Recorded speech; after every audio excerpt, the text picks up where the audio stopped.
Hi geminians and everyone else watching this video. I hope आप सब ठीक हैं। और आज हम बात करेंगे जेमिनियंस के गुस्से के बारे में। क्या ये एंगर प्रोन लोग होते हैं? वैसे गुस्सा तो सभी को आता है, ये कोई भी इंसान नहीं होता जिसको गुस्सा नहीं आता, बट हाँ अपना अपना जो डील करने का तरीका है वो हर साइन का अलग होता है, हर इंसान का इंडिविजुअल होता है। तो आज हम बात करेंगे कि जेमिनियंस को कितना गुस्सा आता है और जब इनको गुस्सा आता है तो ये रिएक्ट कैसे करते हैं, इनकी क्या एक्टिविटीज़ होती हैं, इनका कैसा बिहेवियर होता है तब, और फाइनली जब इनको आप पे गुस्सा आ गया तो आपको कैसे इनके साथ डील करना है।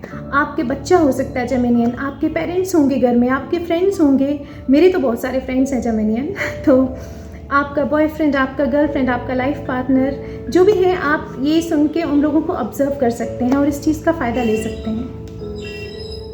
नॉर्मली जेमिनियंस बहुत ही सोशेबल होते हैं, बहुत ही फन लविंग होते हैं। नॉर्मल कंडीशन में इनको गुस्सा नहीं आता, अगर आएगा भी तो बहुत जल्दी से आएगा और बहुत 2 मिनट का गुस्सा होता है, उसमें ये सामने वाले को क्या क्या नहीं सुनाते हैं। और वो जो 2 मिनट का गुस्सा इनका उतर गया ना, फिर तो इनको याद भी नहीं रहता कि मुझे किस बात पे गुस्सा आया था, लड़ाई आखिर शुरू कहाँ से हुई थी।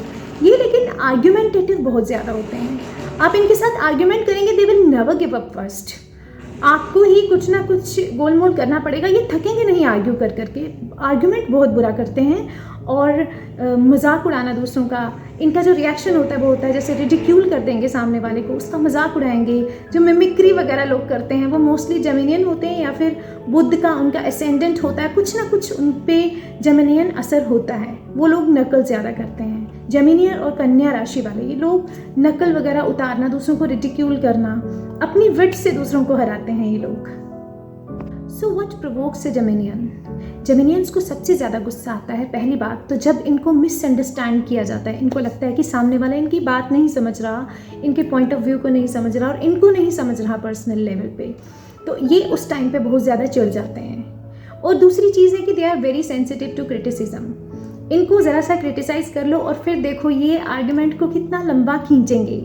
ये आर्ग्यूमेंट में कभी हार नहीं मानते, जैसा मैंने बताया, और उस टाइम ये सामने वाले को रिडिक्यूल करेंगे, मजाक उड़ाएंगे, कुछ भी कहेंगे बस अपनी बात मनवाने के लिए।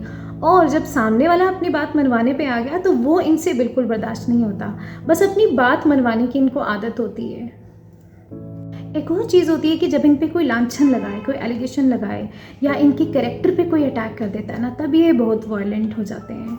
अब नेचुरली चरित्र पे कोई उंगली उठाता है तो गुस्सा तो हर किसी को आता है, बट अब जैसे मैं हूँ, मतलब मैं बहुत कूल तरीके से लेती हूँ कि आपको जो सोचना है, you have a free will, आप सोच सकते हो मुझे तो खुश रहना है, तुम जो मर्जी खिचड़ी पकाओ अपने दिमाग में।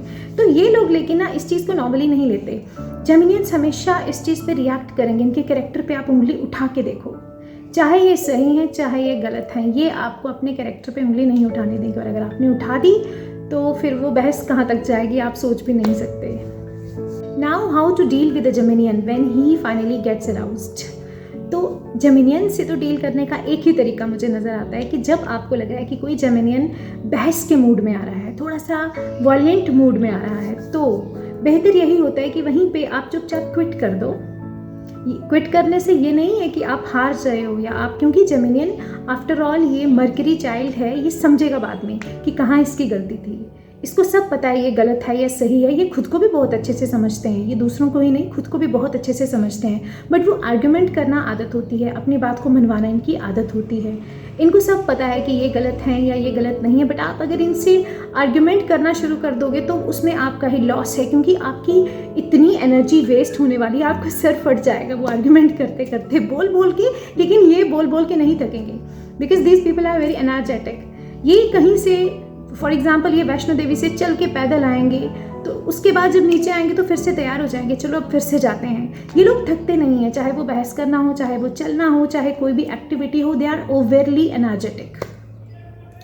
और दूसरी बात ये है कि अगर आप इनको लॉजिक नहीं दे पा रहे हैं ना, तो ये आपको जीने नहीं देंगे, सीधी सी बात है। आपको इनको चुप करवाने के लिए अपना रीज़न यूज़ करना पड़ेगा। If you are intelligent enough to use the reason in argument, then you have the chances of making them quiet. और जेमिनियंस की खास बात ये होती है कि ये कभी भी ग्रजेस नहीं रखते, किसी के बारे में बुरा नहीं सोचते। अभी आप पे गुस्सा आया, आपको इतना कुछ कहेंगे, इतना कुछ कहेंगे कि आपको लगेगा ये मेरा सबसे बड़ा दुश्मन है और मैं अभी इसको गोली मार दूँ। लेकिन बाद में इनको याद भी नहीं होगा कि बहस किस पॉइंट से शुरू हुई थी और दूसरे ने क्या कहा ये वो भी भूल जाएंगे, और इन्होंने खुद क्या कहा ये वो भी भूल जाते हैं। ये कभी भी इन चीज़ों को याद नहीं रखते, क्योंकि इनके लिए सब कुछ टेम्पररी है, मोमेंट्री है। ये चीज़ों को ज़्यादा लिंगर ऑन नहीं करते, सिर्फ आर्ग्यूमेंट को लिंगर ऑन करते हैं, अपनी फीलिंग्स को कभी भी लिंगर ऑन नहीं करते। चाहे लाइफ का कोई भी एस्पेक्ट हो जेमिनियन, उस पर ज़्यादा देर टिक के नहीं रहता। किसी से नफरत या प्यार ये ज़्यादा देर के लिए नहीं कर सकते, because they are novelty seekers and they seek novelty every time. एक तरह की सिचुएशन, एक तरह की कंडीशन में ये नहीं रह सकती। रीडिंग जेमिनियंस के बारे में अगर आप लोगों से ये रेजोनेट होता है तो प्लीज़ मुझे कमेंट्स में ज़रूर बताइए, और अगर आपके कोई सजेशंस हैं कि मुझे किस चीज़ के बारे में, किस टॉपिक के बारे में, ज़ोडिएक के या किसी और टॉपिक के बारे में वीडियो बनानी चाहिए, तो please let me know, because these suggestions work as an insight as I told earlier also. तो नेक्स्ट वीडियो में मिलते हैं, तब तक के लिए goodbye, take care of yourself and enjoy the rain.